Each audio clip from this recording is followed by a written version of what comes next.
May is walking month.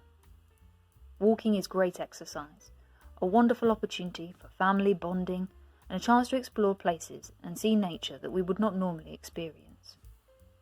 However, let's face it, walking with kids can also be a bit of a battle of wills, a constant barrage of moaning and a miserable experience for everyone.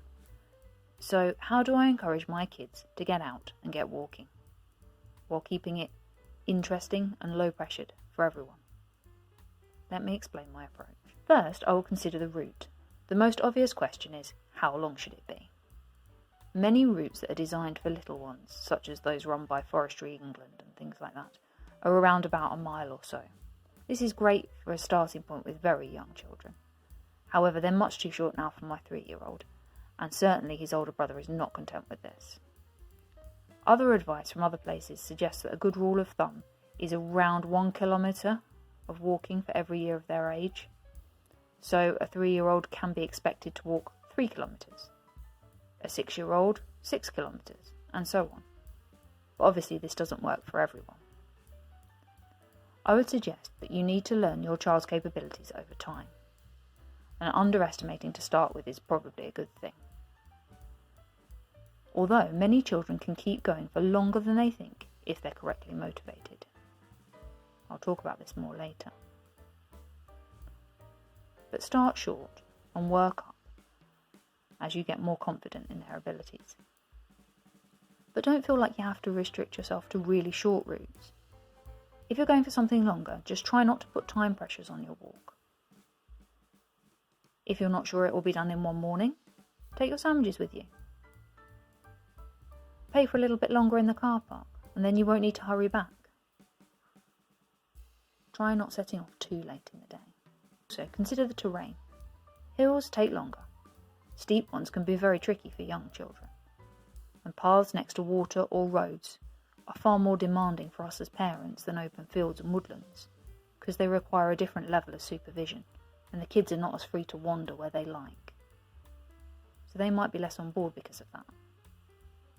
Especially those who like the freedom to explore without holding hands too much.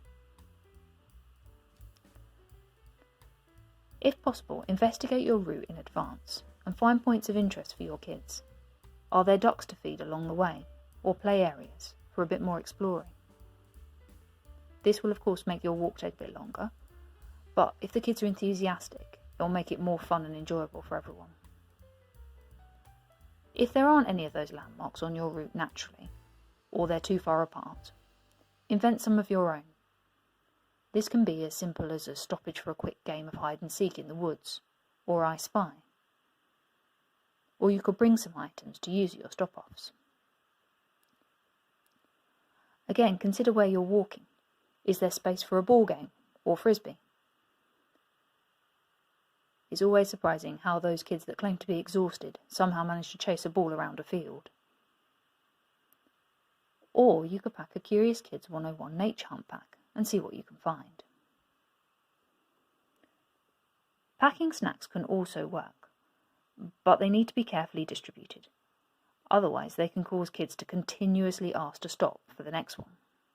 You could use landmarks to help with this, so the children understand when they can have their next snack. Or even turn it into a game or competition. You can have a sweet each time we pass a bench, for example. Or the first person to see the bridge that we need to go across gets the sweet.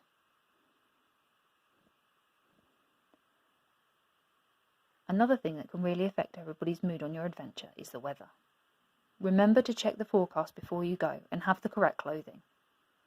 Rain can cause spirits to sink, but on the other hand, it can really motivate my boys. They love to dash along and jump in puddles. As long as we have our boots and waterproofs, I'm more than happy to let them. But if we're caught out by this a bit, we can always introduce some control measures.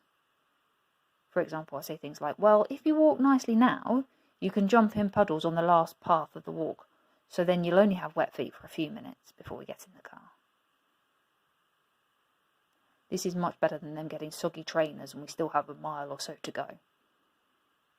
Then I can definitely guarantee there will be moaning. A fall or small injury can also be a stress on a long country walk. But freedom to explore and challenge themselves is important for young children. And as a parent, I don't want to feel like I'm constantly managing them with regard to this, or being a helicopter parent. So quick discussions about the risks are important. It could be as simple as pointing out the spikes on a bramble or the steepness of a slope. But just making it part of conversation, making them aware that the risk is there, will often help them to just consider managing it themselves. If not, you can step up your involvement as you see fit. Safety and your peace of mind about this is far more important than anything else. I also like to pack a simple first aid kit with me on adventures like this. Just some simple little things like antiseptic cream and plaster. The idea is simply to be able to patch up the child so that you can get home, or to further medical care if needed, but hopefully this is not the case.